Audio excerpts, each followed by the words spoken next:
Praise the Lord. Hallelujah. இந்த மாலை வேளையிலே ஆண்டவராய் இயேசு கிறிஸ்துவின் விலையேறப்பெற்ற நாமத்தில் உங்களை அன்போடு வாழ்த்துகிறோம். வெளிப்படுத்தின விசேஷத்தினுடைய தொடர் போதனையாக நாம் இன்றைக்கு கடைசி சபையாகிய லவோதிக்கேயா சபைக்கு நாம் வந்திருக்கிறோம். மற்ற 6 சபைகளை குறித்து பார்க்கும் பொழுது நான் சொல்லுகிற வசனங்களை நீங்கள் கவனித்து பாருங்கள். முதலாவது எபேசு சபை. எபேசு சபையை பற்றி சொல்லும் பொழுது 3வது வசனத்தில் இவ்வாறு சொல்லுகிறார்: நீ சகித்து கொண்டிருக்கிறதையும் பொறுமையாயிருக்கிறதையும் என் நாமத்து நிமித்தம் இளையப்படையாமல் பிரயாசப்பட்டதையும் அறிந்திருக்கிறேன். இந்த சபையில் இருக்கிற ஒரு நல்ல விஷயத்தை ஆண்டவர் சொல்லுகிறார். அடுத்தது சொல்லுகிறார், அந்த சபையில் இருக்கிற ஒரு குறையை சொல்லுகிறார். ஆனாலும் நீ ஆதியில் கொண்டிருந்த அன்பை விட்டாய் என்று உன் பேரில் எனக்கு குறை உண்டு. ஒரு பிளஸ் இருக்கு, ஒரு மைனஸ் இருக்கு. ஓகேவா? 2வது சபை சிமிர்னா சபை. எந்த விதமான ஒரு பெரிய குறை இருக்கிற மாதிரி தெரியல. உன் கிரியைகளையும் உன் உபத்திரவத்தையும் நீ ஐஸ்வர்ய உள்ளவனாயிருந்தும் உனக்கு இருக்கிற தைரியத்தையும் உனக்கு மக்கள் செய்கிற தூஷணத்தையும் நான் அறிந்திருக்கிறேன். ஆண்டவர் சொல்லுகிறார், ஒரு பெரிய பிரச்சனை வரப்போகிறது, அதில் நீ உண்மையாயிரு, அப்பொழுது உனக்கு ஜீவகிரீடம் கிடைக்கும் என்று சொல்லி ஆண்டவர் சிமிர்னா சபைக்கு சொல்லுகிறார். பெர்கமு சபைக்கு சொல்லும் பொழுது பாருங்க, சாத்தானுடைய சிங்காசனம் இருக்கிற இடத்தில் நீ குடியிருக்கிறதையும் என்னை பற்றும் விசுவாசத்தை மறுதலியாமல் இருந்ததையும் அறிந்திருக்கிறேன். நல்ல விஷயத்தை ஆண்டவர் சொல்லியிருக்கார்ல இந்த சபையை குறித்து. அடுத்து சொல்றார், ஆகிலும் சில காரியங்களை குறித்து உன் பேரில் எனக்கு குறை உண்டு. சில பாசிட்டிவ், சில நெகட்டிவ். எத்தனை சபையாச்சு இதோட? 3. இப்ப 4வது சபைக்கு வரலாம். தியத்தீரா சபை. 19வது வசனத்தில் சொல்லுகிறார், உன் கிரியைகளையும் உன் அன்பையும் உன் ஊழியத்தையும் உன் விசுவாசத்தையும் உன் பொறுமையையும் நீ முன்பு செய்த கிரியைகளிலும் பின்பு செய்த கிரியைகள் அதிகமாக இருக்கிறதையும் அறிந்திருக்கிறேன். ஒரு பாசிட்டிவ் சொல்றார். அடுத்து சொல்றார், ஆகிலும் உன் பேரில் எனக்கு குறை உண்டு. அடுத்தது ஒரு குறையை சொல்லுகிறார். ஒரு நிறை சொல்லப்படுகிறது, ஒரு குறை சொல்லப்படுகிறது. சபைன்னு இருந்தால் ஒரு நிறை இருக்கும், ஒரு குறை இருக்கும். இது எத்தனாவது சபை? 4வது சபை.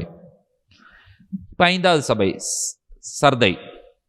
சர்தை சபை பற்றி சொல்லும் பொழுது 4வது வசனத்தில் சொல்லுகிறார், தங்கள் வஸ்திரங்களை அசூசிப்படுத்தாத சில பேர் சர்தையிலும் உனக்குண்டு என்று சொல்லி ஆண்டவர் சொல்லுகிறார். 2வது வசனத்தில் சொல்லும் பொழுது, உன் கிரியைகள் தேவனுக்கு முன் நிறைவுள்ளவர்களாக நான் காணவில்லை, நீ உயிரோளவன் என்று பெயர் கொண்டிருந்தும் செத்தவனாயிருக்கிறாய் என்று சொல்லி 1வது வசனத்தில் சொல்லுகிறார். ஆனால் அந்த சபையிலையும் தங்கள் வஸ்திரங்களை அசூசிப்படுத்தாத சில பேர் உண்டு. அப்ப குறையும் இருக்கிறது, நிறையும் இருக்கிறது. இது எத்தனாவது சபை? 5வது சபை. 6வது சபை பிலதெல்பியா சபை. பிலதெல்பியா சபையில எந்த குறையுமே இல்லை. பிலதெல்பியா சபையில எந்த குறையும் இல்லை. பிலதெல்பியா சபையில எந்த குறையும் இல்லாததற்கு என்ன காரணம்? அந்த சபையில பணக்காரர்களே இல்லை, பணமே இல்லை அந்த சபையில. பிலதெல்பியா சபையில எந்த குறையுமே இல்லாததற்கு என்ன காரணம்?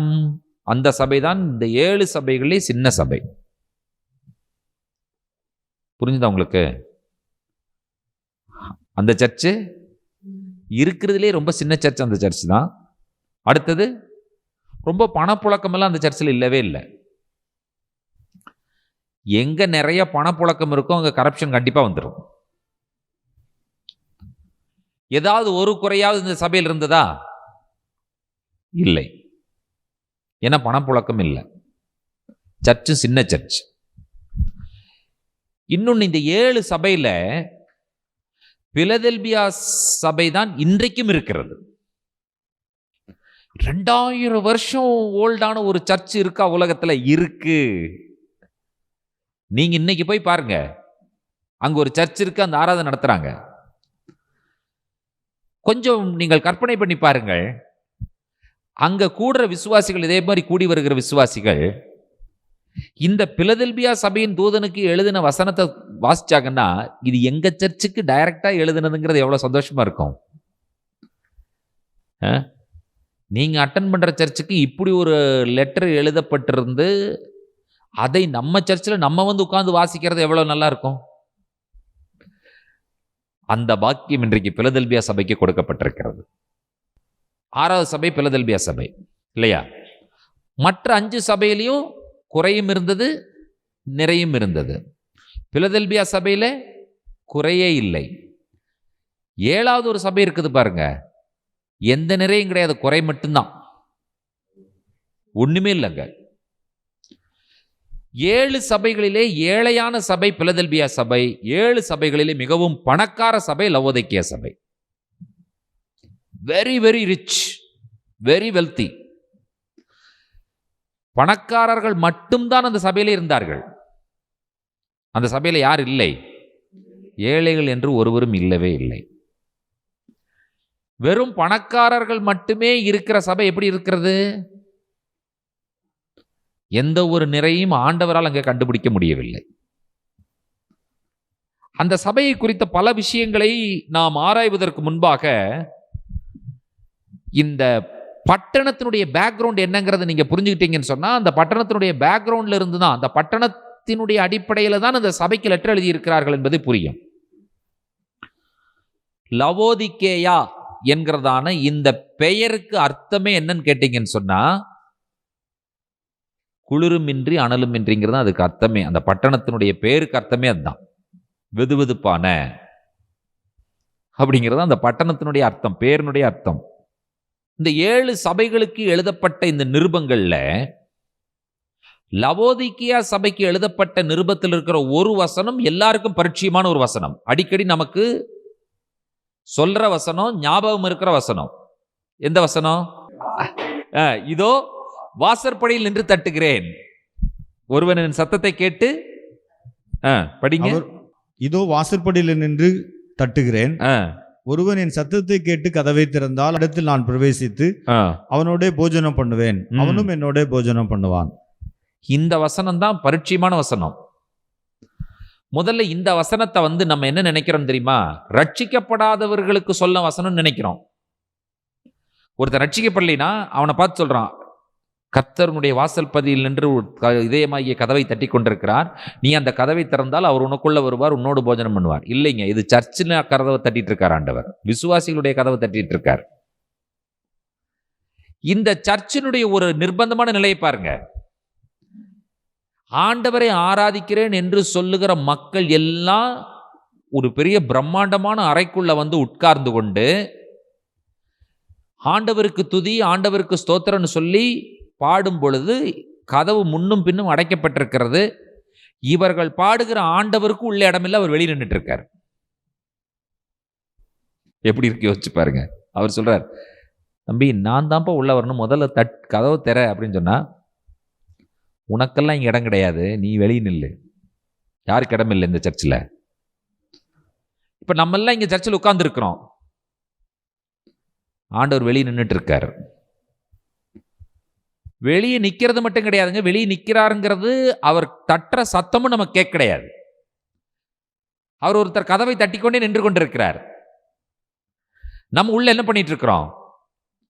4 கீபோர்டு, 4 கிட்டார், 4 ட்ரம்ஸு, பெரிய பெரிய ஸ்பீக்கர்ஸு, அழகான லைட்ஸு எல்லாம் உள்ள வச்சுட்டு இருக்கிறதுனால இந்த சத்தம் யாருடைய சத்தத்தை தடுக்கிறது என்று சொன்னால், கர்த்தர் வெளியே நின்று தட்டி கொண்டிருக்கிற அந்த சத்தத்தை கேட்க முடியாமல் நாம் உட்கார்ந்து கொண்டிருக்கிறோம். இன்றைக்குள்ள திருச்சபைகளினுடைய அவல நிலை இதுதானே.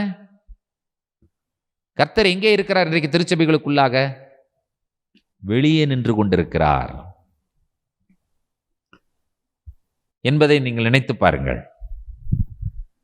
அந்த வசனத்திற்கான விளக்கங்களை நாம் அடுத்தது பார்க்கலாம். முதல்ல இந்த பட்டணத்தை குறித்து பார்க்கும் பொழுது, இந்த பட்டணம் மிக பணக்காரர்கள் நிறைந்த ஒரு பட்டணம். கிறிஸ்து பிறக்கும் பொழுது இந்த பட்டணத்திலே 5000 யூதர்கள் இருந்தார்கள். இந்த பட்டணத்தினுடைய மிக முக்கியமான ஒரு வியாபார பொருள் என்னன்னு கேட்டீங்கன்னு சொன்னா, ஆட்டினுடைய மயிரிலிருந்து எடுக்கப்பட்ட ஒரு கருப்பு நிறமான ஒரு துணி, சாஃப்ட் கிளாத், உல்லன் கிளாத். அதுதான் மிக முக்கியமான வியாபார பொருள். அது அங்க மட்டும்தான் கிடைக்கும். மிக உயர்ந்த விலை உயர்ந்த ஒரு பொருள். நல்ல நல்ல அட்டர் பிளாக், காக்கா கருப்பு எப்படியோ அந்த கருப்பில் இருக்கக்கூடிய ஒரு கிளாத், அந்த துணியினுடைய வியாபாரம் மிக செழிப்பாக நடக்கக்கூடிய ஒரு பட்டணம் இந்த பட்டணம்.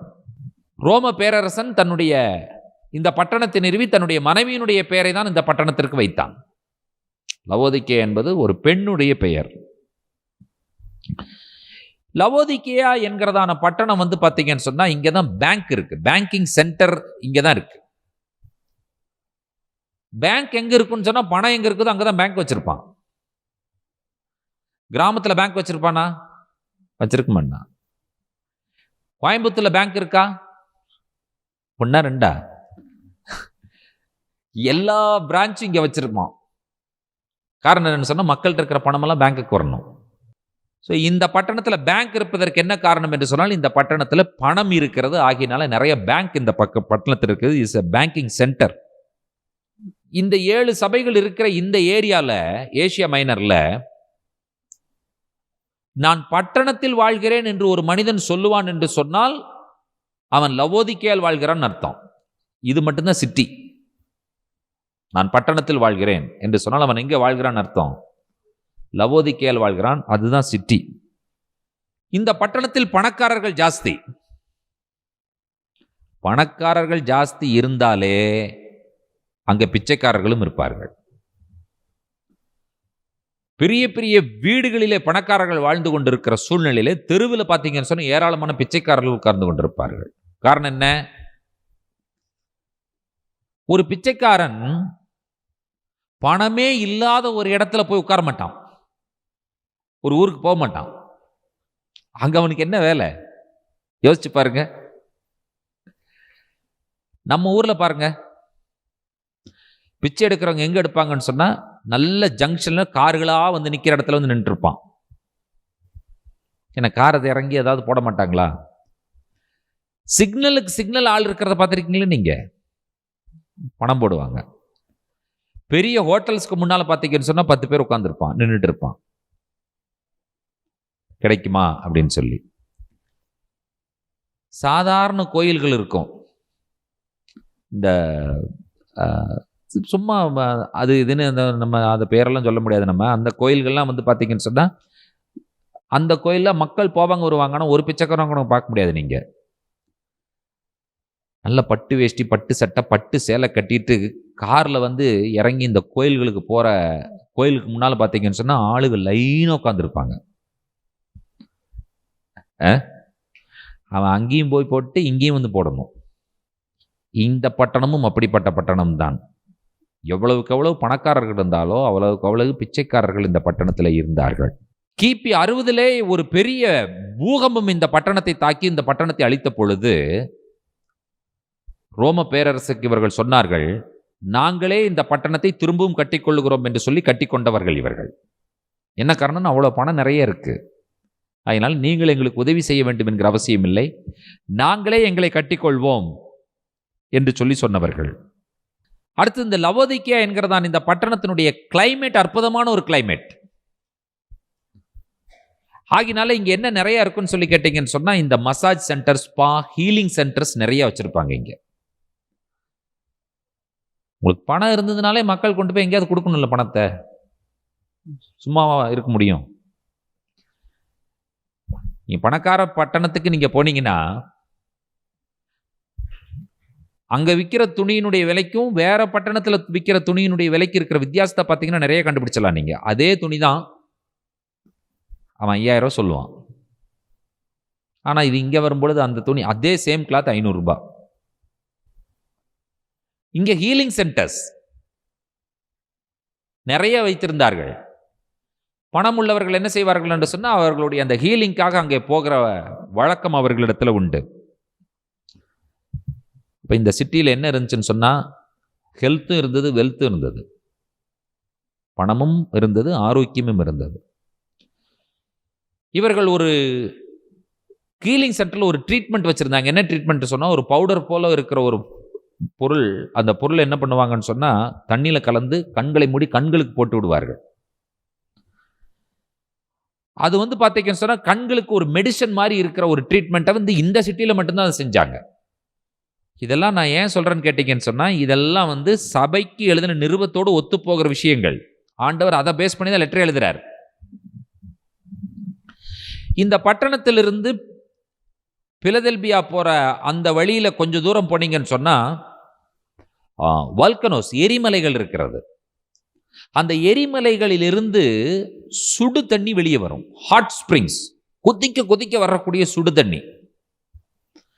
தண்ணி வெளியே சுடு தண்ணி வரும் பொழுது அந்த தண்ணீர் என்ன செய்யும் கேட்டீங்கன்னு சொன்னா, அது ஓடு பாதையில ஓடி வரும் பொழுது கடல்ல வந்து கலக்கும். அந்த எரிமலைகள் இருக்கிற இடத்திற்கும் இந்த கடல்கள் இருக்கிற இடத்திற்கும் நடுவில் லவோதிக்கேயா இருக்கிறது. அங்க சூடா கிளம்புற தண்ணி கடல்ல வரும் பொழுது குளிராயிரும். இந்த லவோதிக்கேயாவுக்கு வரும் பொழுது வந்து பார்த்தீங்கன்னு சொன்னா லூக்வார்மா வரும். அந்த எரிமலைகளின் மூலமாக வெளியே வருகிறதான அந்த கொதி நீர், ஹாட் ஸ்பிரிங்ஸ் நீங்க பார்த்துருக்கீங்களா? சூடு வெந்நீர் ஊற்று நீங்க யாராவது பார்த்துருக்கீங்களா? ஸ்ரீலங்கால திரிகோணமலையில் இருக்கு சுடுதண்ணி ஊற்று. போய் தண்ணியில கை வச்சிங்கன்னா சூடா வரும் தண்ணி. Hot springs. இந்த இடத்துல இருக்கிற விஷயம் என்னன்னு கேட்டீங்கன்னு சொன்னா, அந்த ஹாட் ஸ்பிரிங்ஸ்ல இருந்து வர்ற தண்ணீர் அது ஓடி வரும் பொழுது பூமியில காணப்படுகிற இந்த நேச்சுரல் டெபாசிட் ஆகி எப்சம் சால்ட், மக்னீசியம் சல்பேட் என்று சொல்லுவார்கள், கெமிக்கல் நேம். அந்த எப்சம் சால்ட் வழியா வருது. அப்ப இந்த தண்ணீர் ஆட்டோமேட்டிக்கா என்ன ஆயிருதுன்னு சொல்லி கேட்டீங்க சொன்னா, அந்த எப்சம் சால்ட் கண்டென்ட் வாட்டரா இந்த தண்ணி மாறுது. இப்போ இந்த எப்சம் சால்ட் கண்டென்ட் உள்ள ஒரு வாட்டர் லியூக்வார்ம்ல நீங்க உள்ள குடிச்சீங்கன்னு சொன்னா என்ன ஆகும்னு சொல்லி கேட்டீங்கன்னு சொன்னா, உள்ள நீங்க உங்களுக்கு வயிற்றுக்குள்ள என்ன இருக்குதோ அதெல்லாம் வந்து வாமிட் ஆயிடும். It is a vomiting agent. லவோதிக்கேயாவிலே ஓடி வருகிற அந்த தண்ணீர் அனலுமின்றி குளிருமின்றி இருக்கிறதான லூக்வார்ம் வாட்டர் என்ன கண்டென்ட் அதில் இருக்கு? Epsom salt. என்ன பண்ணும்? அதை குடிச்சிங்கன்னா வாமிட் வந்துடும். இது நேச்சுரலா இருக்கிறது. அது அவனுக்கு அந்த பட்டணத்தில் என்ன இருக்குதோ அதை வைத்து நிருபம் எழுதுகிறார் பாருங்கள். இல்லாவிட்டால் நம்ம ஏதோ ஒரு விளக்கம் கொடுத்துட்டு இருப்போம். அதனால நமக்கு எது முக்கியம் என்று சொன்னால், வேதாகமம் படிப்பதற்கு ஹிஸ்டரி பேக்ரவுண்ட் ரொம்ப முக்கியம். பேக்ரவுண்டோடு படிக்கும் பொழுதுதான் நமக்கு இந்த காரியங்களெல்லாம் நமக்கு புரியும். இப்போ ஓரளவுக்கு லவோதிக்கேயா பட்டணம் எப்படிப்பட்டது என்கிறதான ஒரு பிக்சர் உங்களுக்கு கிடைச்சிருச்சா? அங்க இருக்கிற மக்கள் என்ன கிளாத் போடுவாங்க? பிளாக். அது காஸ்ட்லியான ட்ரெஸ். ஹீலிங் சென்டருக்கு போனால் என்ன பண்ணிக்குவாங்க? கண்ணுக்கு ஒரு ஆயின்மெண்ட் தடவிட்டு படுத்துக்குவாங்க பேசாம. ஹீலிங் சென்டரில் பெரும் பெரும் பணக்காரர்கள் நிறைந்த ஒரு பட்டணம். ஸோ இதுதான் பேக்ரவுண்ட் இந்த பட்டணத்திற்கு. இப்போ இந்த பட்டணத்தில் காணப்படுகிற சபையை குறித்து ஆண்டவர் சொல்லுகிறார் பாருங்கள். லவோதிக்கேயா சபையின் தூதனுக்கு நீ எழுத வேண்டியது என்னவெனில், உண்மையும் சத்தியம் உள்ள சாட்சியும் தேவனுடைய சிருஷ்டிக்கு ஆதியுமாயிருக்கிற ஆமேன் என்கிறவர் சொல்லுகிறதாவது. ஆண்டவருக்கு ஒரு பேர் இருக்கு, அவருக்கு பேர் ஆமேன். ஆமேன்னா உண்மை உள்ளவர் என்ற அர்த்தம். உண்மையும் சத்தியம் உள்ள சாட்சி. ஆண்டவர் தன்னை உண்மையும் சத்தியம் உள்ள சாட்சி என்று வெளிப்படுத்துவதற்கு என்ன காரணம்? அதை வெளிப்படுத்துவதனுடைய நோக்கம் என்ன தெரியுமா? ஆண்டவருக்கு பேர் உண்மையும் சத்தியம் உள்ள சாட்சி. உங்களை குறித்து ஆண்டவர் ஒரு நாள் சாட்சி சொல்லும் பொழுது இருக்கிற உண்மையை சொல்லிடுவார் ஆண்டவர். அவர் பொய் சாட்சி அல்ல. உங்களில் இருக்கிற பிளஸ் என்ன, உங்களில் இருக்கிற மைனஸ் என்கிற விஷயங்களை சொல்லும் பொழுது அவருடைய சாட்சி உண்மையுள்ள சாட்சி. நீங்க அவர்கிட்ட போய் நீங்க எந்த ஒரு காம்ப்ரமைஸுக்கும் போக முடியாது. எதையும் கொஞ்சம் இப்படி சொல்ல அப்படி சொல்ல அவர்கிட்ட சொல்ல முடியாது. நீங்க உங்களை பற்றிய உண்மைகளை சொல்லக்கூடியவர் அவர். நீங்க யாரை நேசிக்கணும் தெரியுமா? உங்களில் இருக்கிற விஷயங்களை உண்மையாய் சொல்லக்கூடிய நபர்களை நீங்க நேசிக்கணும். உங்களில் இருக்கிற குறை சொன்னாலும் அது உண்மையா இருக்கணும், உங்களில் இருக்கிற நிறைய சொன்னாலும் அது உண்மையா இருக்கணும். சிலர் என்ன தெரியுமா விரும்ப மாட்டாங்க, என்னில் இருக்கிற குறையை சொல்லுவதற்கு மக்கள் ஒரு நாள் விரும்புறதே கிடையாது. இன்னைக்கு குறையே இருந்தாலும் அதை அப்படி பாலிஷா போயிடணும் அப்படின்னு நினைக்கிறாங்க. நீங்க யோசிச்சு பாருங்க, உங்களில் இருக்கிற குறைகளை யாராவது உங்களுக்கு சொன்னால் உங்களால் ஏற்றுக்கொள்ளக்கூடிய மனப்பக்குவம் உங்களுக்கு இருக்கிறதா? அப்படி இல்லைன்னு சொன்னா இன்னைக்கு மாற்றிக்கொள்ளுங்கள். அதான் ரொம்ப முக்கியமான விஷயம். நாம் எதற்காக ஏங்க வேண்டும் என்று சொன்னால், என்னுடைய குறைகளை சொல்லக்கூடிய ஒருவர் யாராவது கிடைப்பாரா என்கிற ஏக்கம் நமக்கு இருக்க வேண்டும். so that I can set right myself.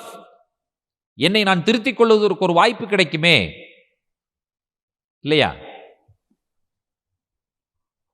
அதற்கு வழி வேண்டும். இன்றைக்கு யார் என்னுடைய குறைகளை சொல்ல முடியும்? இப்ப ஆண்டவர் சொல்லுகிறார் பாருங்கள் இந்த இடத்துல, உன் கிரியைகளை அறிந்திருக்கிறேன், நீ குளிருமல்ல அனலுமல்ல, நீ குளிராயாவது அனலாயாவது இருந்தால் நலமாயிருக்கும். இப்படி நீ குளிருமின்றி அனலுமின்றி வெதுவெதுப்பாய் இருக்கிறபடியினால் உன்னை என் வாய் நின்று வாந்தி பண்ணி போடுவேன். இந்த சபையை பொறுத்த வரைக்கும் ஏதாவது பர்சிக்யூஷன் எங்கேயாவது நீங்க கண்டுபிடிக்கிறீங்களா? உபத்திரவம் இல்ல. இந்த சர்ச்சுக்கு என்ன இல்லை? பர்சிக்யூஷன் கிடையாது. இந்த சர்ச்சில் ஏதாவது பேகனிசம் இருக்கிறதா? வித்தியாசமான விக்கிரக ஆராதனைகள் மாதிரி ஏதாவது ஒரு கல்ட் மாதிரி ஏதாவது இருக்கா? ராங் டீச்சிங்ஸ் ஏதாவது இருக்கா? இல்லை.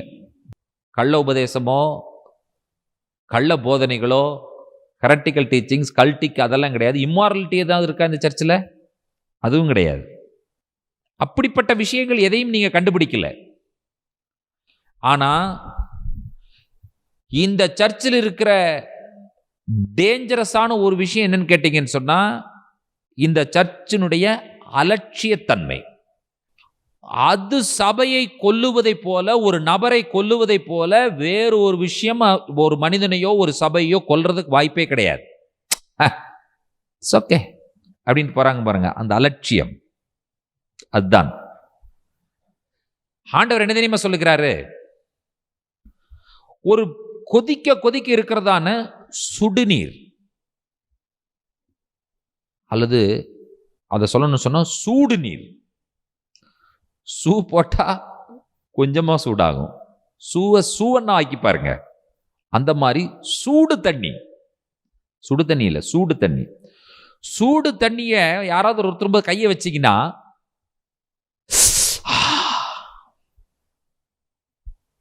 ஆண்டவர் சொல்றாரு, நீ இப்படி இருக்கணும்,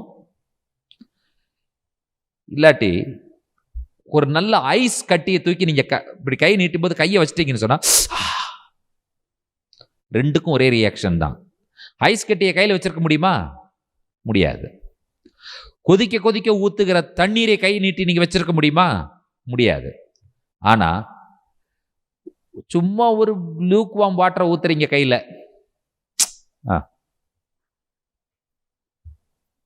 எந்த சொரணையும் இருக்காது. ஊத்து ஊத்து ஊத்து செலவு ஊத்து. இந்த தன்மை தான் இந்த சபையில் இருக்கிற தன்மை. இது கொன்றும், இது அழிவு. ஐயா, ஒண்ணு ஹாட்டஸ்டாரு, அப்போ உனக்கு என்ன இருக்காது? அலட்சியம் இருக்காது. இல்லாட்டி கோல்டாரு, அப்போ உனக்கு என்ன இருக்காது? அலட்சியம் இருக்காது. ஆனால் நீ இருக்கிற தன்மை இருக்கிறதே, இந்த தன்மையை ஆண்டவர் என்னவென்று டிஸ்கிரைப் பண்ணுகிறார் என்று சொன்னால், இந்த சபை அலட்சியப்படுத்துகிற சபை என்பதை டிஸ்கிரைப் பண்ணுவதற்கு கர்த்தர் உபயோகப்படுத்துகிற வார்த்தை, நீ வெதுவெதுப்பாய் இருக்கிறாய். அதுதான் இன்னைக்கு மக்களினுடைய அலட்சிய போக்கு அவர்களை கீழே தள்ளி கொண்டிருக்கிறது. எதிலும் ஒரு கவனம் இல்லை, எதிலுமே ஒரு ஈடுபாடு கிடையாது. இருக்கட்டையா, அதனால என்ன என்கிற ஒரு தன்மை, அது இந்த சபையில் இருக்கிற ஒரு விஷயம். அதை கர்த்தர் வெறுக்கிறார், அதை கர்த்தர் அருவருக்கிறார். நம்முடைய வாழ்க்கையில அலட்சியங்கள் இருக்கிறதா என்பதை யோசித்து பாருங்கள். எதை சொன்னாலும் அதை அலட்சியப்படுத்துவது. ஒரு மனிதனுடைய வாழ்க்கையில அலட்சிய போக்கும் அலட்சிய தன்மையும் அலட்சியம் உள்ள ஒரு இருதயம் அவனுக்கு இருக்கும் என்று சொன்னால் அவனால் முன்னுக்கு வரவே முடியாது. ஒரு எக்ஸாம்னா அது ஒரு அலட்சியம். அலட்சியம் படுத்துற பிள்ளைங்களை பாருங்க, நீங்க ஜெயிக்கவே முடியாது அவங்களுக்கு. ஒருவேளை அவங்களுக்கு படிப்பு வரல, ஆனா அவர்கள் அலட்சியப்படுத்தவில்லை. எப்படியாகிலும் அதை எழுதணுங்கிற அந்த ஒரு ஆர்வம், அந்த துடிப்பு, அந்த படபடப்பு அவர்களுக்கு இருக்கிறது என்று சொன்னால் அவர்கள் இந்த எக்ஸாம்ல இல்லைன்னா அடுத்த எக்ஸாம்ல தேறிடுவாங்க. ஆனா அலட்சியப்படுத்துகிறவன் வாழ்நாளில் எத்தனை அட்டம் அடிச்சாலும் தேர முடியாது. உங்களுக்கு புரியுதா? அலட்சியம் என்கிறதான வார்த்தையினுடைய டேஞ்சர்ஸ் என்னங்கிறது உங்களுக்கு புரிகிறதா? உறவினர்களை அலட்சியப்படுத்துவது, சமுதாயத்தை அலட்சியப்படுத்துவது, சபையை அலட்சியப்படுத்துவது, ஊழியங்களை அலட்சியப்படுத்துவது, எத்தனை காரியங்களில நாம் அலட்சியமாய் இருக்கிறோம் என்பதை யோசித்து பாருங்கள். இந்த சபையினுடைய மிக மிக மோசமான ஒரு காரியத்தை ஆண்டவர் சுட்டி காட்டும் பொழுது, உன்னில் அலட்சியத்தை நான் காண்கிறேன். நீ அனலாயிரு, இல்லாவிட்டால் குளிராயிரு. வெதுவெதுப்பாய் இருந்தால் அது டேஞ்சர். உன்னை என்னால் வைத்துக் கொள்ள முடியாதுங்கிறார் ஆண்டவர். உன்னை வெளியே தள்ளுவதை தவிர வேறு வழி இல்லை என்று சொல்லிவிட்டார் ஆண்டவர். அலட்சியப்படுத்துகிற மாணவர்களை நீங்க வச்சுட்டு நீங்க டீச் பண்ண முடியுமா? யோசிச்சு பாருங்க. அவர்கள் என்ன செய்வார்கள்? நீங்க என்ன சொன்னாலும் கேட்க மாட்டாங்க. அவனுக்கு எதுவுமே கிடையாது, பேசாம அலட்சியப்படுத்தாம உட்கார்ந்துட்டு இருப்பான். நாளைக்கு எக்ஸாம், அதுக்கும் பிரச்சனை கிடையாது. உனக்கு பனிஷ்மெண்ட், அதுக்கும் பிரச்சனை கிடையாது. அடி கொடுப்பேன், அதுக்கும் பிரச்சனை கிடையாது. அப்பா அம்மாட்ட சொல்லிடுவேன், அதுக்கும் பிரச்சனை கிடையாது. எதுக்குமே பிரச்சனை கிடையாது. கர்த்தர் இந்த சபையை எச்சரிக்கிறார், உன் அலட்சியத்தன்மையினால் நீ விழுந்து போவாய்.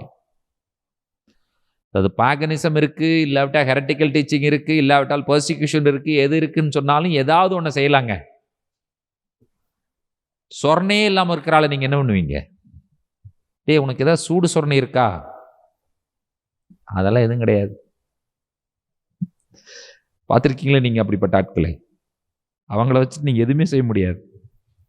அடுத்து இந்த சபையினுடைய பிரச்சனை என்னன்னு கேட்டீங்கன்னு சொன்னா, அவர்கள் பணம் நிறைய இருக்கிறது, அதனால் அவங்க சுதந்திரமா இருக்கிறார்கள்.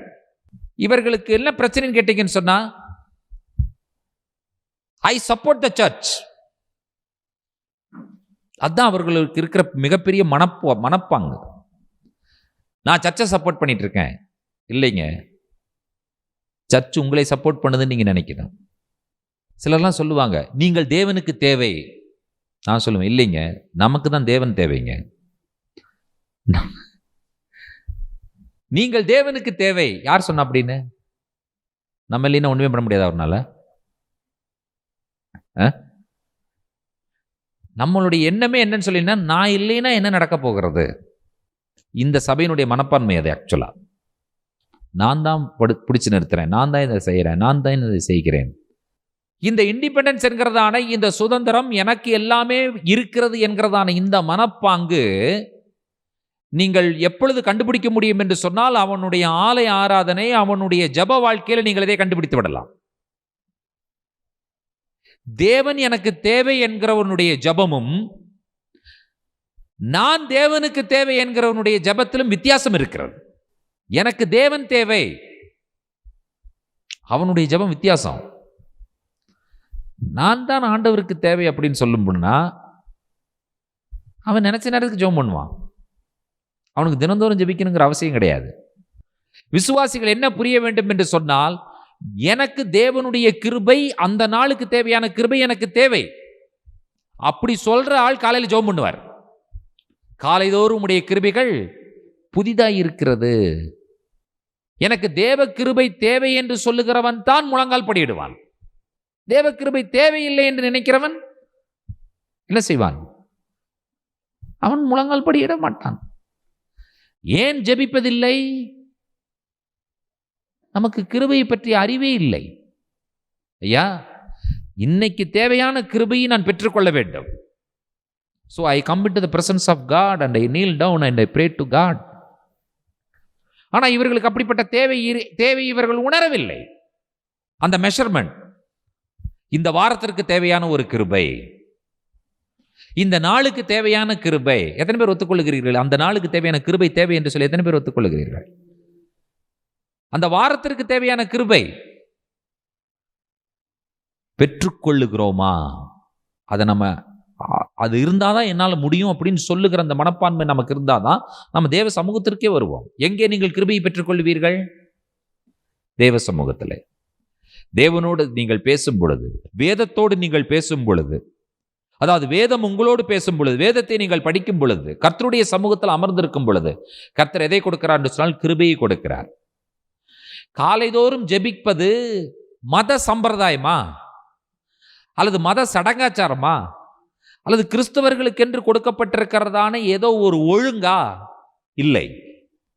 இந்த நேரத்தில் ஜெபிக்க வேண்டும் என்று சொல்லுகிற ஏதாவது கட்டுப்பாடுகள் இருக்கிறதா? இல்லை. 3 மணிக்கு ஜெபிக்கிறீங்களா, 5 மணிக்கு ஜெபிக்கிறீங்களா, 6 மணிக்கு ஜெபிக்கிறீங்க, 7 மணிக்கு ஜெபிக்கிறீங்க, டசன்ட் மேட்டர். ஆனால் தேவ கிருபைக்காக ஜெபிக்கிறீங்களா? எத்தனை பேருக்கு அந்த பழக்கம் இருக்கிறது? யோசித்து பாருங்க. இவனில் இருக்கிறதான அந்த சுதந்திரத்தன்மை, அவனுக்குள்ளாக இருக்கிற எண்ணம் என்னவென்று சொன்னால், நான் தேவனுக்கு தேவை, என்னுடைய காரியங்கள் இந்த சபைக்கு தேவை. அனலுமின்றி குளிருமின்றி இருக்கிற அந்த அலட்சியத்தன்மையை ஆண்டவர் இவ்வாறு சித்தரிக்கிறார். உன்னில் இருக்கிற சுதந்திரத்தன்மை. அடுத்தது இந்த சபையில் இருக்கிற ஒரு மிகப்பெரிய விஷயம் என்னன்னு சொல்லி கேட்டீங்கன்னு சொன்னா, அறியாமை. என்ன ஒரு மோசமான விஷயம் பாருங்க. 17வது வசனத்தை வாசிக்க கேட்கலாம். வெளிப்படுத்தல் 3ஆம் அதிகாரம் 17வது வசனம் என்ன சொல்லுகிறது? பரிதபிக்கப்படத்தக்கவனும் தரித்திரனும் குருடனும் நிர்வாணியுமாயிருக்கிறதை அறியாமல் நான் ஐஸ்வர்யவான் என்றும் திரவிய சம்பன்னன் என்றும் எனக்கு ஒரு குறைவும் இல்லை என்றும் சொல்லுகிறபடியால். அதாவது பணக்காரனை பார்த்து ஆண்டவர் சொல்லுகிற வார்த்தையை பாருங்கள். ஃபுல்லா பணமே வச்சிருக்கிற வெல்தி பீப்புளை பார்த்து ஆண்டவர் சொல்லுகிறார். என்ன சொல்லுகிறார்? பரிதபிக்கப்படத்தக்கவன், தரித்திரன், குருடன், நிர்வாணி, நிர்பாக்கியம் உள்ளவன். யாரை பார்த்து சொல்றார் ஆண்டவர்? பணக்காரன். உலகத்திலேயே விலை உயர்ந்த வஸ்திரத்தை போட்டுக் கொண்டிருக்கிறவனை பார்த்து சொல்லுகிறார் நிர்வாணி என்று சொல்லி. உலகத்திலேயே பெரும் பெரும் பணக்காரனை பார்த்து சொல்லுகிறார் தரித்திரன் என்று சொல்லி. கண்களுக்கு ட்ரீட்மெண்ட் எடுத்துட்டு இருக்கிறவனை பார்த்து சொல்லுகிறார் குருடன் என்று சொல்லி. நான் பெரும்பாக்கியம் பெற்றவன் என்று நினைத்துக் கொண்டிருக்கிறவனை பார்த்து ஆண்டவர் சொல்லுகிறார் நீ நிர்பாக்கியம் உள்ளவன் என்று சொல்லி. அப்போ உலக பிரகாரமாக இவன் பணக்காரன், திரவிய சம்பன்னன், ஐஸ்வர்யவான், உயர்தர வஸ்திரம் தரித்தவன். ஆனால் ஆவிக்குரிய நிலைமையிலே இவன் நிர்வாணி, ஆவிக்குரிய நிலைமையிலே இவன் குருடன், ஆவிக்குரிய நிலைமையிலே இவன் தரித்திரன், ஆவிக்குரிய நிலைமையிலே இவன் பரிதபிக்கப்படத்தக்கவன். இன்றைக்கு யாராவது இதை பேசுகிறார்கள் என்பதை யோசித்து பாருங்கள். மக்கள் எதை வைத்து உங்களை எடை போடுகிறார்கள்? நீங்கள் உடுத்துகிற வஸ்திரத்தை வைத்து எடை போடுகிறார்கள். நீங்கள் பயன்படுத்துகிற பொருட்களை வைத்து உங்களை எடை போடுகிறார்கள். ஒருத்தர் சொல்றாரு, விசுவாசிங்க தரம் பிரித்து வச்சிருக்காங்க பாஸ்டர். எப்படின்னு கேட்டேன் நான். ஒரு வீட்டுக்கு நீங்கள் விசிட்டிங் போனீங்கன்னா நடந்து போகிறவனுக்கு ஒரு காணிக்க, 2 வீலரில் போகிறவனுக்கு ஒரு காணிக்க, காரில் போகிறவனுக்கு ஒரு காணிக்க பிரித்து வச்சிருக்காங்க. இவருக்கெல்லாம் இவ்வளோ கொடுக்க முடியாது. சிலர்லாம் போனீங்க, சிலர்லாம் வீட்டுக்கு வர்றாங்கன்னு சொன்னால் லேக்ஸ் எதுக்கு ஒதுக்கி வச்சிடறாங்க. அவருக்கு அந்த 1 லட்ச ரூபாய், ஒரு 2 லட்ச ரூபாய் காணிக்க கொடுக்கணும் ஒதுக்கி வைக்கிறாங்க. மக்கள் எப்படி தரம் பிரிக்கிறாங்க பார்த்தீங்களா? இன்றைக்கு உலகம், திருச்சபை எப்படி போய் கொண்டிருக்கிறது என்பதை யோசித்து பாருங்கள். 2 பேண்ட் 2 சட்டை வச்சிருந்தா ஒரு ஊழியக்காரரே கிடையாது. விதவிதமா போடணும். அது கேட்டால் என்ன சொல்றாங்க தெரியுமா? இப்படிப்பட்ட ஆசீர்வாதங்களோடு நாம் நின்றால்தான் மக்கள் ஆசீர்வதிக்கப்படுவார்கள். எங்க சொல்லியிருக்கு அப்படி? உலகத்திலேயே உயர்தரமான வஸ்திரத்தை உடுத்தி கொண்டிருந்தவனை பார்த்து கர்த்தர் சொன்ன வார்த்தை நீ நிர்வாணி, எனக்கு எந்த குறையும் இல்லை, நான் பாக்கியவான் என்று நினைத்துக் கொண்டிருந்தவனை பார்த்து கர்த்தர் சொல்லுகிற வார்த்தை நீ நிர்பாக்கியம் உள்ளவன். ஹீலிங் சென்டர் மூலமா ஒரு விசேஷமான மருந்தை கண்களுக்கு போட்டு கண்களை ஆரோக்கியமாய் வைத்திருக்க வேண்டும் என்று நினைத்து செய்து கொண்டிருக்கிறவனை பார்த்து கர்த்தர் சொன்ன வார்த்தை, நீ குருடன். விதவிதமான உணவு வகைகளை நாளொன்றுக்கும் வித்தியாசமான உணவு வகைகளை, நேரம் ஒன்றுக்கும் வித்தியாசமான உணவு வகைகளை உண்டு கொண்டு சுகபோகமாய் வாழ்ந்து கொண்டிருந்த மனிதர்களை பார்த்து கர்த்தர் சொன்ன வார்த்தை, நீ தரித்திரன், பரிதபிக்கப்படத்தக்கவன். அதுதான் சொல்றாரு, இதெல்லாம் உனக்கு இருக்குப்பா, நீ அறியாம இருக்கிறேங்கிறாரு. உனக்கு தெரியல. இவன் என்ன நினைச்சிட்டு இருக்கிறான், இவன் போடுற ட்ரெஸ்ஸு, இவன் சாப்பிட்ற சாப்பாடு, இவன் உபயோகப்படுத்துகிற பொருட்கள், இவன் வாழ்கிற வீட்டை வைத்து இவன் என்ன நினைச்சிட்டு இருக்கிறான்னு சொன்னா, நான் ஐஸ்வர்யவான், நான் திரவிய சம்பன்னன், எனக்கு ஒரு குறை இல்லை நீ நினைச்சிட்டு இருக்கிற. ஆனா அப்படி இல்லப்பா, நீதான் தரித்திரன், நீதான் நிர்பாகியவான், நீதான் குருடன், நீதான் நிர்வாணி. நீங்க யோசித்து பாருங்கள், ரோட்ல ஒரு மனுஷன் போறான், அவன் பைத்தியம், வஸ்திரமே இல்லை அவனுக்கு. ஆனா அவனை பார்த்தீங்கன்னு சொன்னா சிரிக்கிறான், லெஃப்ட் ரைட் போட்டு நடக்கிறான், சந்தோஷமா போயிட்டு இருக்கிறான், எங்கேயாவது ஒரு கடையில் ஏதாவது கேட்குறான், வாங்க சாப்பிட்றான். ஆனா அவனுக்கு என்ன தெரியுமா நினைப்பு, நான் நல்லா டிப்டாப்பாக இருக்கிறான்னு அவனுக்கு நினைப்பு. அவனுடைய மனம் சரியில்லாத சூழ்நிலையினால் அவனுடைய மனம் பாதிக்கப்பட்டிருக்குல்ல, அவனுடைய மூளை பாதிக்கப்பட்டிருக்கு, அவனுடைய எண்ணங்கள் பாதிக்கப்பட்டிருக்கு. அதனால அவன் வஸ்திரம் இல்லாமல் இருக்கிறான் என்பதையே அவனால் உணர முடியவில்லை. ஒரு மனநிலை பாதிக்கப்பட்ட ஒரு மனிதன் கயித்துல என்ன பண்ணான்னு சொன்னா, இடுப்புல ஒரு கயிறை கட்டிட்டு அந்த கயிறை கொஞ்சம் நீளமா விட்டுட்டு அந்த கயிறினுடைய கடைசியில வந்து பார்த்தீங்கன்னு சொன்னா வெறும் பெரிய மூட்டையை கட்டியிருப்பான். அதுல மூட்டையில் என்ன இருக்குன்னே தெரியாது, அவனுக்கு வஸ்திரமே கிடையாது.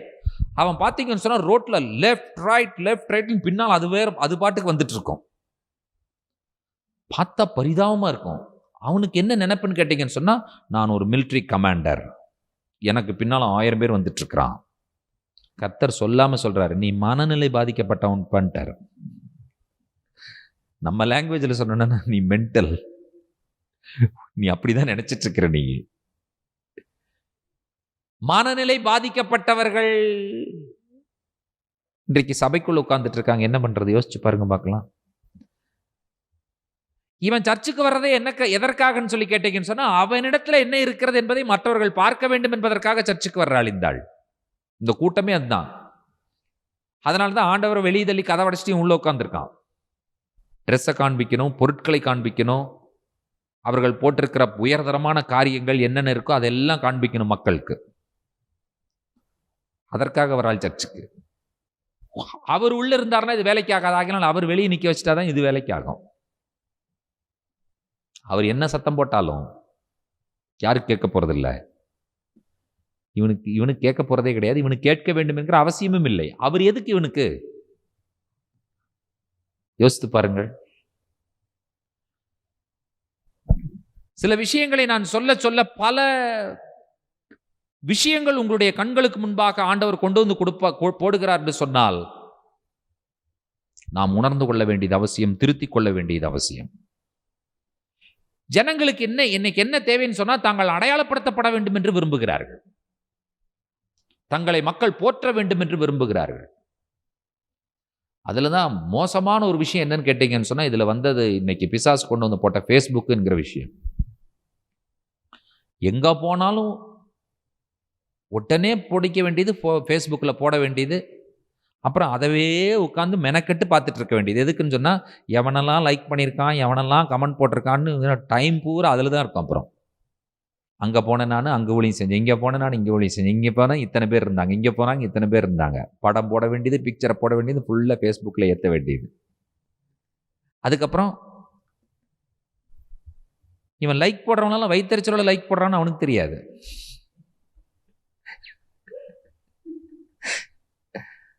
எவன் சந்தோஷமா போடுவான்னு நினைக்கிறீங்க நீங்க?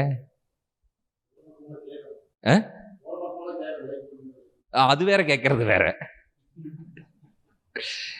இன்னைக்கு யூடியூப்ல மெசேஜ் போட்டா, இந்த மெசேஜை பார்த்து நீ ஆண்டவருடைய வார்த்தையை கேட்டு மனம் திரும்புங்கன்னு சொல்றதுக்கு ஆள் கிடையாது. நீ மனம் திரும்பினாலும் மனம் திரும்ப மாட்டேன், அதை பத்தி பிரச்சனை இல்லப்பா. நீ லைக் பண்ணு, ஷேர் பண்ணு, சப்ஸ்கிரைப் பண்ணு, கமெண்ட் பண்ணு, பெல் பட்டன் வேற அமுக்கு, மறக்காம அனுப்பு, மனம் திரும்பு. அது சொல்றதுக்கு யார் இருக்கா? யோசிச்சு பாருங்க. அவனுக்கு அதெல்லாம் பிரச்சனை கிடையாது. நீ மனம் திரும்பினா மனம் திரும்பாட்டி என்ன, நீ என்ன போடா என்ன, இத பண்ணிரு, நீ அத பாரு, பாப்பான் பாருங்க. எவ்வளவு பேர் என்னை பார்த்திருக்காங்க, எத்தனை பேர் லைக் கொடுத்திருக்காங்க, எத்தனை பேர் கமெண்ட் கொடுத்திருக்காங்க. ஐயா, உங்களுடைய ஊழியத்தினுடைய அல்லது உங்களுடைய பிரசங்கத்தினுடைய காரியங்கள் இத்தனை பேர் லைக் பண்ணியிருக்கான், இத்தனை பேர் கமெண்ட் பண்ணியிருக்காங்கிறத வச்சு கிடையாதுங்க. எத்தனை பேருடைய வாழ்க்கை மாற்றப்பட்டிருக்கிறது என்பதை வைத்துத்தான் அதனுடைய பொருள், அதனுடைய காரியம் அமைந்திருக்கிறது. தெரியுமா உங்களுக்கு? நான் பெருமைக்காக சொல்லல. நம்முடைய பாடத்திட்டத்தை எழுதின டாக்டர் கால்கோக் லட்சக்கணக்கான பக்கங்களை அவரே டைப் பண்ணியிருக்காரு. இன்னைக்கு அவ்வளோ கரிக்குலம், ட்ராக் 1, ட்ராக் 2, மாஸ்டர்ஸ், அவ்வளோ விஷயம் இருக்கு. நீங்கள் யூடியூப்ல போய் அவரை எங்கேயா தேடி பாருங்க, எங்கேயாவது 1, 2 இருக்கும். அது எத்தனை பேர் பார்த்துருப்பானா? 3 பேர் பார்த்துருப்பான், 5 பேர் பார்த்துருப்பாங்க. எவ்வளோ பெரிய ஸ்காலருங்க அவரு! அப்பா, ஜீர்ணிக்கவே முடியல இன்னும் அவரை. 80 வயது ஆயிடுச்சு அவருக்கு. நவம்பர் 10ஆம் தேதியோட அவருக்கு 80 வயது முடிந்தது. ஆனா அவர் பேசினார்னா அவ்வளோ இருக்கு. ஆனா எங்கேயாவது என்னை கமெண்ட் பண்ணு, என்னோட சப்ஸ்கிரைப் பண்ணு, எனக்கு வந்து என்னது ஃபார்வர்ட் பண்ணு, ஒன்றும் கிடையாது. அவருக்கு யூடியூப் சேனல் இருக்கா? அதுவும் கிடையாது. ஆனா ஒண்ணுமே இருக்காதுங்க. அந்த உருட்டுனதுவே உருட்டிட்டு அந்த ட்ரெஸ்ஸை மட்டும் மாற்றி மாற்றி போட்டு வந்து இந்த மைக்கு வேற இங்கே கொண்டு வந்து இப்படி வச்சுக்கிட்டு, நான் தப்பு சொல்லலை, அவங்க பேக்ரவுண்ட் சீனுகளை மாற்றி அவன் பண்ணுற அந்த அத்தனை குரங்கு வித்தைக்கும் நம்ம உடனே லைக் போட்டுறணும். நீ என்ன சொல்கிற? ஒன்றுமே இல்லைங்க. ஏதாவது பிரயோஜனமாக இருக்கா? ஒன்றுமே கிடையாது. ஏதோ ஒரு வசனத்தை ஒப்புக்கு எடுத்துக்கிற, அதற்கப்புறம் வந்து பார்த்தீங்கன்னு சொன்னால் டஸ்ஸு புஷ்ஷு நீ அடிக்கிற அந்த வித்தை அத்தனையும் வாயிலிருந்து வர்ற காத்து,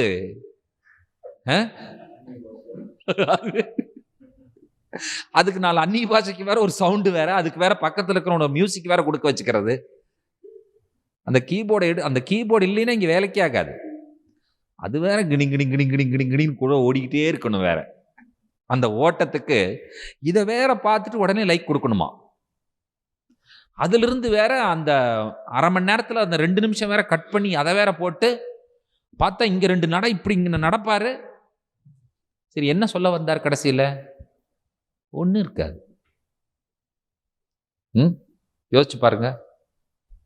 அறியாமை. ஏன் உனக்கு என்னத்துக்கு அவ்வளவு தேவை என்பதை யோசித்து பாருங்க. இவ்வளவு விளம்பரங்கள் எதற்கு? உன்னுடைய அறியாமையும் உன்னுடைய மனநிலை பாதிக்கப்பட்டது அது காண்பிப்பதுன்னு சொல்லுவேன் நான். நீ ஏதோ ஒரு வகையில் பாதிக்கப்பட்டிருக்கிறாய். நானும் இருக்கிறேன்னு தெரியணும். என்னுடைய கடையும் திறந்து வச்சிருக்கு. My shop is also open. எங்கிட்ட என்ன மாதிரி வியாபாரம் நடக்குது பாரு, நானும் இருக்கிறேன். அதற்கு தான் விளம்பரங்கள். ஆனா அங்க என்ன நடந்திருக்குன்னு கேட்டீங்கன்னா ஒண்ணுமே நடந்திருக்காது. பிலதெல்பியா சபை அப்படிப்பட்ட சபை இல்லை, ஒரு குறையும் இல்லை. கர்த்தர் சொல்லுகிறார், நீ அறியாமையில் இருக்கிறாய். இது பெரிய விஷயம். இன்னைக்கும் நமக்குள்ள ஏதாவது அறியாமலேயே நான் அப்படி, நான் இப்படி, நான் வந்து அப்படி இருக்கிறேன், இப்படி இருக்கிறேன்னு நினைச்சிட்டு இருந்தோம்னு சொன்னா அது ரொம்ப டேஞ்சர். முதல்ல ஒரு மனுஷனுக்கு என்ன தெரியுமா தெரியணும்? தன்னிலை அறிதல்ங்கிறது தெரியணும். தன்னிலை அறிதல். என்னுடைய உயரம் என்னன்னு நம்முடைய உயரம் என்னங்கிறது நான் அறிஞ்சிருக்கணும். அந்த உயரத்துல ஆண்டவர் என்ன செய்ய விரும்புகிறாரோ அதை செஞ்சுட்டு அமைதியா இருக்கணும். என்னுடைய கெப்பாசிட்டி எனக்கு தெரியும். ஒவ்வொருத்தருக்கும் என்னுடைய கெப்பாசிட்டி என்னங்கிறது அவங்க தெரிஞ்சா ஆட்டம் போடுறதுக்கு வாய்ப்பே கிடையவே கிடையாது, இல்லையா? தன்னிலை அறிதல்ங்கிறது இல்லாதனால தான் இவங்க வந்து என்ன பண்றாங்கன்னு சொல்லி கேட்டீங்கன்னு சொன்னா, எப்படியாகிலும் இதை பண்ணிடணும்னு நினைக்கிறாங்க. கடைசியில் கட்டிங்கன்னா எல்லாத்தையுமே ஊற்றி ஒண்ணுமே இல்லாமல் முடிஞ்சு போயிடும். அது ரொம்ப டேஞ்சரான ஒரு விஷயம். நீங்கள் பெரிய பெரிய கூட்டத்தில் பேசணும்னு ஆசை இருக்கிறது கரெக்டு தான். உனக்கு கெப்பாசிட்டி இருக்கா? கர்த்தர் அதற்கான தகுதி உங்களுக்கு கொடுத்துருக்காரா? யோசிச்சு பாருங்க. நீங்கள் இல்லாமல் நம்ம ஏன் ஆசைப்படணும்? எனக்கென்று ஆண்டவர் எதை வச்சிருக்காரோ அதை செஞ்சு முடிச்சுட்டு போகிறேன். நான் காலையில் 11 மணி வேலை வந்தவனுக்கு அதே கூலி தான் கொடுக்குறாரு, 3 மணி வேலையில் வந்தவனுக்கு அதே கூலி தான் கொடுக்க போறாரு. ஆண்டவர் வித்தியாசப்படுத்துறவர் இல்லை. ஒரு ஆளுக்கு பிரசங்கம் பண்ணவனுக்கு அதே கூலி தான், 1,00,000 பேருக்கு பிரசங்கம் பண்ணுறவனுக்கு அதே கூலினா, நான் ஏன் போய் 1,00,000 பேருக்கு பிரசங்கம் பண்ணிட்டு அதை கூலியை வாங்கணும்? ஒரு ஆளுக்கு பிரசங்கம் பண்ணிட்டு அந்த கூலியை வாங்கிட்டு போறேன், அதே கூலியை. எது கஷ்டம் எனக்கு? நான் சொல்றது சரியா தப்பா யோசிச்சு பாருங்கள், பார்க்கலாம். ஏன் மோர் ப்ரெஷர்? அந்த கெப்பாசிட்டி ஆண்டவர் கொடுத்து இதுல பண்ணுன்னா பண்ணிட்டு போகலாம், அவ்வளவுதான். அறியாமை, நான் எப்படி இருக்கிறேன் என்கிறதான அந்த அறிவு நமக்கு தேவை. ஆண்டவர் சொல்லுகிறார், ஆவிக்குரிய நிலைமை நீ குருடன், ஆவிக்குரிய நிலைமையிலே நீ நிர்பாக்கியம் உள்ளவன், ஆவிக்குரிய நிலைமையிலே நீ தரித்திரன், ஆவிக்குரிய நிலைமையிலே நீ நிர்வாணி என்று சொல்லி ஆண்டவர் சொல்லுகிறார். ஆண்டவர் சொல்லுகிறார், நான் உன்னை பணக்காரன் ஆக்குகிறேன் என்று சொல்லுகிறார். அடுத்த வசனத்தை வாசித்து பாருங்கள். கர்த்தர் என்ன சொல்லுகிறார்? நீ ஐஸ்வர்யவான் ஆகும்படிக்கு நெருப்பிலே புடமிடப்பட்ட பொன்னையும். நெருப்பிலே புடமிடப்பட்ட பொன்னை ஃபர்ஸ்ட் ஆண்டவர் கொடுக்கிறது பாருங்க. என்னெல்லாம் கொடுக்கிறார்? முதல்ல கொடுக்கிறது ஆண்டவர் உனக்கு நீ உன்னை ஐஸ்வர்யன் ஆக்குறன்ட்டார் ஆண்டவர். இது இது என்ன ஐஸ்வர்யத்தை குறிக்கிறது? ஆவிக்குரிய நிலைமையில நீ ஐஸ்வர்யவான் ஆகுவாய். எப்படி ஆக முடியும்னு சொன்னா, தீயில ரிஃபைன் ஆகும் பொழுது ஐஸ்வர்யன் ஆக முடியும். ஆவிக்குரிய நிலைமையில் நீங்கள் ஐஸ்வர்யவான் ஆக வேண்டும் என்று சொல்லி நீங்கள் விரும்புவீர்கள் என்று சொன்னால், கர்த்தர் உங்களை நெருப்புல போட்டு பொன்னாக மாற்றுவதற்கு ஆயத்தமாய் இருக்கிறார். நெருப்பு இல்லாமல் நீங்கள் ஐஸ்வர்யன் ஆக முடியாது. நீங்கள் சந்திக்கிற பாடுகளும் பிரச்சனைகளும் உபத்திரவங்களுமே உங்களை ஐஸ்வர்யவான் ஆக்குகிறது. ஆவிக்குரிய நிலைமையில நீங்கள் ஐஸ்வர்யவான் ஆகிறீர்கள். எது உங்களை ஐஸ்வர்யவான் ஆக்குகிறது? கர்த்தர் அனுமதிக்கிறதான அக்கினி, கர்த்தர் அனுமதிக்கிற சோதனை. சோதனைகளை செய்ப்பவன் பாக்கியவான், அவன் உத்தமன் என்று விளங்கின பின்பு கர்த்தர் அவனுக்கு ஜீவ கிரீடத்தை கொடுக்கிறார். ஒரு விஷயத்தை நான் புரிந்து கொள்ள வேண்டுங்க. நான் ஆண்டவருடைய பிள்ளை, ஆண்டவருடைய அனுமதி இல்லாமல் என்னுடைய வாழ்க்கையில் எதுவுமே நடக்காது. கர்த்தர் என்னை பொன்னாக மாற்றுவதற்கு, என்னை ஐஸ்வர்யவனாக மாற்றுவதற்காக இவைகளை எல்லாம் ஆண்டவர் என்னுடைய வாழ்க்கையில் அனுமதிக்கிறார். ஃபைனல் ப்ராடக்ட் என்ன? கோல்டு. நீங்கள் யோசித்து பாருங்கள். நீங்கள் சுத்த பொன்னாக நீங்கள் மாறுகிற அந்த அனுபவத்தை நீங்கள் யோசித்து பாருங்கள். You will become a pure gold. அடுத்தது சொல்லுகிறார், உன் நிர்வாணமாகிய அவலட்சணம் தோன்றாதபடிக்கு நீ உடுத்திக் கொள்வதற்கு வெண் வஸ்திரங்களையும். ஆண்டவர் சொல்லுகிறார், நீ போட்டிருக்கிறது பிளாக் ட்ரெஸ், ஆனா உன்னுடைய இருதயத்திற்கு நான் கொடுக்க வேண்டியது வெண் வஸ்திரம் என்று சொல்லி சொல்லுகிறார். வெண் வஸ்திரம் உடனே நம்ம பிளாக்கை கலந்து போட்டு உடனே வெள்ளையை போட்டுக்கிறது கிடையாது. அந்த வஸ்திரத்தை ஆண்டவர் சொல்லல. உன்னுடைய உள்ளான மனிதன் என்ன வஸ்திரம் போட்டிருக்கணும்? வெண் வஸ்திரம் தரித்திருக்க வேண்டும். உள்ளான மனிதன் நிர்வாணமாய் இருக்கக்கூடாது. ஆவிக்குரிய நிலைமையில நீ நிர்வாணியா இருக்கக்கூடாது. கர்த்தர் என்ன சொல்லுகிறார்? உன்னை பொன்னாக மாற்றுவேன், ஐஸ்வர்யவானாக மாற்றுவேன், உன்னுடைய ஆவிக்குரிய மனிதனுக்கு நான் வெண் வஸ்திரம் கொடுப்பேன் என்று சொல்லி ஆண்டவர் சொல்லுகிறார். மூன்றாவது என்ன சொல்லுகிறார்? நீ பார்வையடையும்படிக்கு உன் கண்களுக்கு கலிக்கம் போடவும். கலிக்கம்னு என்னது? கலிக்கம் என்பது என்ன? இந்த தமிழ் வார்த்தை நமக்கு புரியாதனால குதிரைக்கு ஏதோ கடிவாளம் போடுறதுன்னு நம்ம நினைச்சிட்டு இருக்கிறோம். இங்கிலீஷ்ல எடுத்து பாருங்க. நீ பார்வையடையும்படிக்கு உன் கண்களுக்கு ஆயின்மெண்ட் போடுறங்கிறார் ஆண்டவர். கலிக்கம்ங்கிறது ஆயின்மெண்ட். ஆக்சுவலா ஆயின்மெண்ட் தான் இருக்கு. ஆண்டவர் என்ன போடுறாரா? ஆயின்மெண்ட் போடுகிறார். எந்த கண்ணுக்கு ஆயின்மெண்ட் போடுகிறார்? அறிவாகிய சுவிசேஷத்தின் ஒளியை பிரகாசிக்க விடாமல் இப்பிரபஞ்சத்தின் தேவனானவன் மனக்கண்களை குருடாக்கி வைத்திருக்கிறானே, அந்த குருடாக்கப்பட்ட மனக்கண்களுக்கு கர்த்தர் ஆயின்மெண்ட் போடுறார். எதற்கு? நீ பார்வையடையும்படிக்கு. இவன் என்ன நினைச்சிட்டு இருக்கிறான்? இந்த கண்ணுக்கு இவன் ஆயின்மெண்ட் போட்டு படுத்திருக்கிறான், நல்ல பார்வை கிடைக்கணும்னு சொல்லி. ஆண்டவர் சொல்றாரு, டேய் அந்த கண்ணு பார்வை இருக்கோ இல்லையோ கவலைப்படாத, இந்த கண்ணு குருடா இருக்கே, முதல்ல அதை நீ கேர் பண்ணுகிறார் ஆண்டவர். நம்முடைய சரீரப்பிரகாரமான கண்கள் நமக்கு திறந்திருந்து நம்முடைய ஆவிக்குரிய கண்கள் குருடாய் இருந்தால் நாம் எப்படிப்பட்டவர்களாய் இருப்போம் என்பதை யோசித்து பாருங்கள். அதைத்தான் கர்த்தர் சொல்லுகிறார், நீ குருடனாய் இருக்கிறாய், அதை அறியாமல் இருக்கிறாய். நான் வெளியிருந்து கதவை தட்டிட்டு இருக்கேன், நீ என்னைய திறந்து உள்ள விட்டின்னு சொன்னா உன்னை நான் ஒரிஜினலா பணக்காரனாக்குறேன். நீ கதவை திறந்து என்னை உள்ள விட்டின்னு சொன்னா உன்னுடைய நிர்வாணத்தை வெண் வஸ்திரத்தினால் நான் மூடுகிறேன். நீ கதவை திறந்து என்னை உள்ளே அனுமதிப்பாய் என்று சொன்னால் உன்னுடைய குருடாக்கப்பட்ட கண்களுக்கு ஆயின்மெண்ட் போட்டு அதை நான் திறக்கிறதற்கு நான் ஆயத்தமாயிருக்கிறேன் என்று சொல்லி ஆண்டவர் சொல்லுகிறார். இன்றைக்கு நம்முடைய ஆண்டவருடைய கரத்தில் ஒப்பு கொடுக்கலாமா? ஆண்டவரே, என்னை உம்முடைய சமூகத்தில் நான் சமர்ப்பணம் செய்கிறேன். என்னில் இருக்கிற அலட்சிய போக்கை மாற்றுங்க ஆண்டவரே.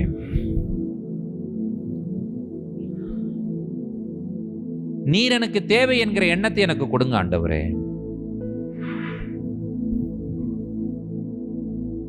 நான் உமக்கு தேவையில்லை. நீர் யாரை கொண்டாகிலும் எதையும் எப்படியும் நீர் செய்து விடுவீர் ஆண்டவரே. நான் தான் பிரசங்கம் பண்ண வேண்டும் என்கிற அவசியம் இல்லை. ஒரு கழுதையை கொண்டு பிழையாமோடு பேசின உம்மால் யாரை கொண்டு உம்மால் பேச முடியுமா ராஜா? என்னில் இருக்கிற அகந்தை எடுத்து போடுங்க, என்னில் இருக்கிற பெருமை எடுத்து போடுங்க, என்னில் இருக்கிற மேட்டுமை எடுத்து போடுங்க. நான் இல்லாவிட்டால் ஒன்றுமே இல்லை என்கிறதான அந்த மனப்பாங்க என்னை விட்டு எடுத்து போடும்படியாய் செபிக்கிறேன் ஆண்டவரே. ஒப்புக் கொடுங்கள் கர்த்தர். இன்றைக்கு உங்களுக்கும் எனக்கும் கொடுக்கிற எச்சரிப்பின் சத்தம் என்னவென்று சொன்னால், நீ வெதுவெதுப்பாய் இருக்கிறாய் என்பதனுடைய பொருள் என்னவென்று சொன்னால், நீ அலட்சியத்தோடு இருக்கிறாய். ஒன்று,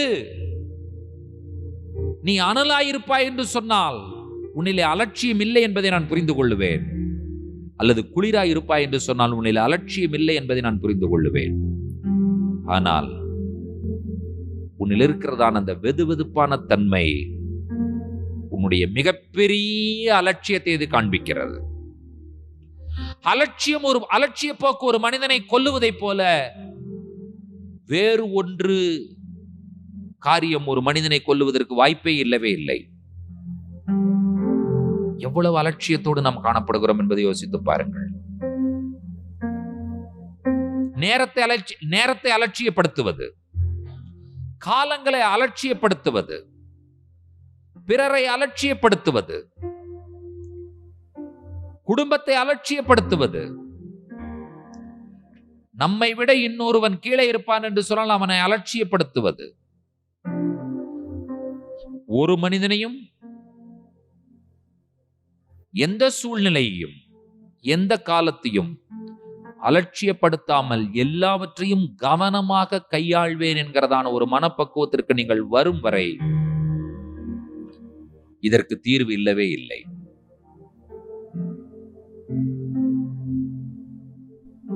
Every detail is very important. Nothing is less important. இதுக்கு கொஞ்சம் less important கொடுக்கலாம். No. அந்த மனுஷன் தானே, நாளைக்கு போய்க்கலாம். இல்லைங்க. ஒரு திருச்சபையிலே பணக்காரனுக்கு கொடுக்கப்படுகிற முக்கியத்துவம் ஏழைக்கு கொடுக்கப்படுகிறதா என்பதை நீங்கள் யோசித்து பாருங்கள். அலட்சியப்படுத்தப்படுகிறார்கள் இன்றைக்கு. ஒரு பணக்காரன் வீட்டினுடைய திருமணத்திற்கு கொடுக்கிற முக்கியத்துவம் ஒரு ஏழை வீட்டினுடைய திருமணத்திற்கு கொடுக்கப்படுகிறதா என்பதை யோசித்து பாருங்கள். அலட்சியப்படுத்தப்படுகிறார்கள். ஒரு பணக்காரன் இறந்து விட்டால் அவனுக்கு கொடுக்கிற முக்கியத்துவம் ஒரு ஏழை இறந்து விட்டால் கொடுக்கப்படுகிறதா என்பதை யோசித்து பாருங்கள். திருச்சபையிலே அலட்சியப்படுத்தப்படுகிறார்கள். திருச்சபையை விழித்தெழு, அலட்சிய தன்மையிலிருந்து வெளியே வா. கர்த்தர் நம் ஒவ்வொருவரையும் லவோதிக்கேயா சபையின் மூலமாக எச்சரிக்க விரும்புகிறார். ஆண்டவரே, என்னை நான் ஒப்புக் கொடுக்கிறேன். யாரையும் எப்பவும் எந்த சூழ்நிலையில் அலட்சியப்படுத்தக்கூடாது ஆண்டவரே. நீங்கள் யோசித்து பாருங்கள். ஒரு உயர்தரமான ஒரு மனிதன், கனத்திற்குரிய ஒரு மனிதன் நமக்கு போன் பண்றாருன்னா அதை எப்படி கையாளுகிறோம்? ஒண்ணுமே இல்ல, அத கால் வந்துச்சுன்னா இருப்பா அப்புறம் பேசிக்கலாம் விடு. ஒரு உதாரணத்துக்கு சொல்லுகிறேன் நான் இதை. இதைதான் அலட்சியம் என்று சொல்லுவது.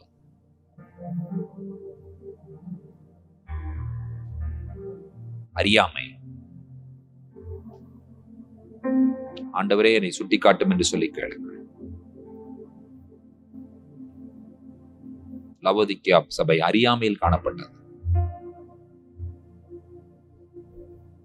கர்த்தர் சொல்லுகிறார், உன்னை ஐஸ்வர்யவானாக்குவேன், உனக்கு வஸ்திரம் கொடுப்பேன், உன் கண்ணில் இருக்கிற குறையை நான் மாற்றுவேன், நீ பார்வையடைவாய், உன் நிர்வாணம் மூடப்படும், உன் தரித்திரம் மாறும்.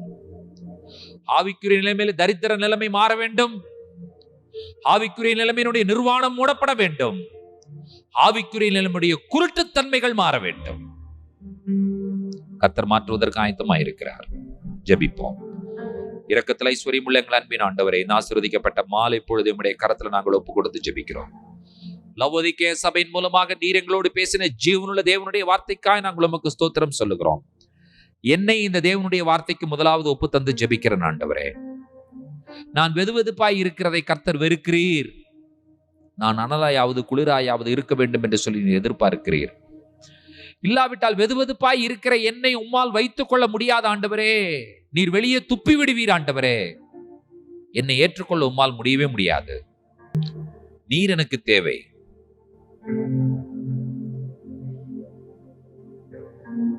நான் ஒரு மிகப்பெரிய தேவையில் இருக்கிறேன். கடவுள் கர்த்தர் என்கிற யெகோவா தேவன் எனக்கு தேவை என்கிற ஒரு பெரிய தேவையில் நான் இருக்கிறேன் என்பதை நான் உணர உதவி செய்யுங்க ஆண்டவரே. மாறாக நான் ஆண்டவருக்கு தேவை என்பதை விட தேவன் தான் எனக்கு தேவை என்பதை நான் உணர உதவி செய்யுங்க. என்னுடைய அறியாமையை போக்குங்க ஆண்டவரே. நான் படித்திருக்கிறேன், எனக்கு காரியங்கள் தெரியும், என்னால் இவைகள் எல்லாம் செய்ய முடியும் என்ற காரியங்கள் என்னுடைய மனதில் இருக்கும் என்று சொன்னால் அவைகளை அறிக்கை செய்கிறோம் ஆண்டவரே. எங்களை மன்னிங்க. நான் அறியும் பொழுது, நான் தரித்திரன் என்பதை நான் அறியும் பொழுது என்னை ஐஸ்வர்யவனாக்குவதற்கு நீர் ஒருவர்தான் முடியும் என்பதை அறிக்கை செய்கிறேன். ஆவிக்குரிய நிலைமையில் நிர்வாணி என்பதை நான் உணரும் பொழுது எனக்கு வஸ்திரம் கொடுப்பதற்கு நீர் ஆயத்தமாயிருக்கிறீர். வெண் வஸ்திரம் கொடுக்கிறீர். ஆவிக்குரிய நிலைமையில மனக்கண்கள் குருடாக்கப்பட்டவன் என்பதை உணரும் பொழுது என்னுடைய கண்களுக்கு கலிக்கம் போட்டு சுகமாக்குவதற்கு நீர் போதுமானவர். ஜீவனுள்ள தேவனே, எங்களுடைய இருதயங்களில மாறும், எங்களோடு கூடவே இரும், எங்களோடு வாசம் பண்ணும். நாங்கள் உம்மோடு நடக்க விரும்புகிறோம். துதியும் கனவும் உமக்கு எடுக்கிறோம். இயேசு கிறிஸ்துவின் வல்லமுள்ள நாமத்தில் வேண்டுகிறோம் பிதாவே. நம்முடைய கர்த்தராகிய இயேசு கிறிஸ்துவின் கிருபையும் பிதாவாகி தேவனுடைய அன்பும் பரிசுத்த தேவாவியானவருடைய அந்யோன்ய ஐக்கியமும் சிநேகமும் நம்முடையோடும் கூட கர்த்தருடைய வருகை பரிந்தும் நீடித்து நிலைத்திருப்பதாக. ஆமென். என் ஆத்துமாவே கர்த்தரை ஸ்தோத்திரி, என் முழு உள்ளவருடைய பரிசுத்த நாமத்தை ஸ்தோத்திரி. என் ஆத்துமாவே கர்த்தரை ஸ்தோத்திரி, கர்த்தர் செய்த சகல உபகாரங்களையும் மறவாதே. ஆமென், ஆமென், ஆமென். Praise the Lord. Hallelujah. God bless you. கர்த்தர் உங்களை ஆசீர்வதிப்பாராக. ஸ்தோத்திரம்.